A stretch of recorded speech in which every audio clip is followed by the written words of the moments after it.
এবারে ২১শে বইমেলাতে আমি প্রত্যেকবার আসা হয়, কিন্তু এবারে একটু ভিন্ন রকম অনুভূতি।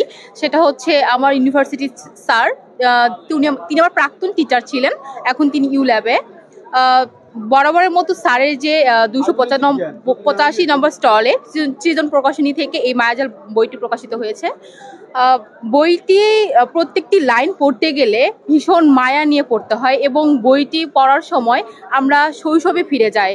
এবং আমাদের এই বইয়ের লেখক যিনি রহমান সাহেবের মতো আমরা চেষ্টা করি যে আমাদের প্রত্যেকের জীবনে যে শৈশবটা আছে সেই শৈশবটা কিন্তু অত্যন্ত স্মৃতিমধুর, এবং এই প্রত্যেকটা লাইন যে এতটা বেদনাময় লাইন দিয়ে গড়া, যেটা হচ্ছে আমাদের ভবিষ্যতে এবং আমাদের শৈশবের যে স্মৃতিগুলো সেগুলো আমার ভিতরটা নাড়া দিয়ে ওঠে।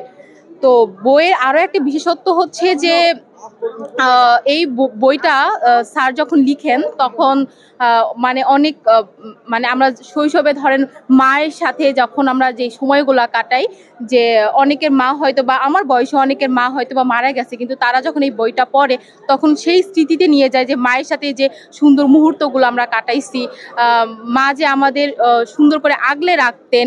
এবং আসলে দেখা যায় যে আমরা একটা বাংলায় প্রবাদ আছে যে মানে খালা দেখো ফুপি দেখো, মানে মায়ের মতো না। তো এই বইটা আসলে ঠিক তেমনই, যে আমাদের অতীতের স্মৃতিতে নিয়ে যায়, এবং আমরা অতীতে কি কি করেছি সেই উপলব্ধি মানে নিজেও একটা লেখক ভাবে তৈরি হয়ে ওঠা যায় এই বইটার মাধ্যমে। আসলে আমি বর্তমান জেনারেশনে আমার চারপাশে বইয়ের প্রতি সবার এত বেশি আবেগ আমি খুব কমই দেখি।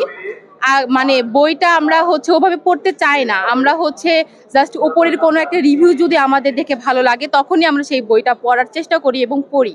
এছাড়া যদি দেখি যে এলোমেলো টাইপ লেখা, তাহলে আমরা সেটা মানে পড়তে চাই না। আর ম্যাক্সিমাম টাইম দেখা যায় বই কেনার থেকে এরা বিভিন্ন ওয়েবসাইট থেকে পিডিএফ দেখে বেশিরভাগ পড়ে নেয়। এটাই।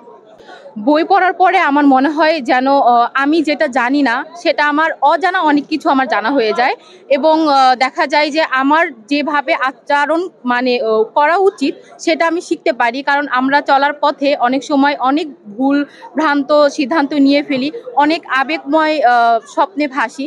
তো যেটা বই পড়ার মাধ্যমে আমরা আরেকটু বাস্তববাদী হতে সাহায্য করে বইটার মাধ্যমে, এবং আমরা চেষ্টা করি যে হচ্ছে সেভাবে জীবনযাপনটা মানে তৈরি করার।